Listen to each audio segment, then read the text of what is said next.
Liverpool n'aura pas profité de la défaite d'Aston Villa pour se rapprocher du podium. 0-0 face à Leeds dans un match qui est un petit peu le symbole des problématiques des Reds en ce moment. Voici les compos qui étaient alignés. On retiendra la solide charnière de Liverpool, notamment dans les aires où ils ont été le plus sollicités. Un Gravenberch qui n'a jamais ménagé ses efforts et qui a été plutôt propre. Et devant, personne n'a été efficace. Et c'est peut-être ça le grand problème de Liverpool. Mais avant de rentrer dans l'analyse des Reds, on retourne encore une fois sur la composition. Et en face, Struijk a été très dominant. Il n'en faut pas plus pour museler Liverpool. Et de manière générale, j'ai trouvé que Leeds, ça a été une équipe qui était très très bien en place, où aucun joueur a fait un hors-sujet, et finalement, ça suffit à verrouiller les Reds.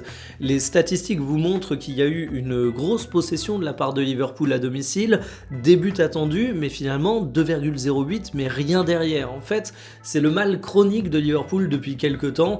Avant, t'avais un Salah en méforme, désormais t'as un Salah qui est absent. Tu peux également dire qu'Alexander Isak est pas à la hauteur des attentes, désormais il est blessé. Florian Wirtz a ouvert ses compteurs, mais c'est un petit but en un nombre astronomique de matchs, ça pose problème.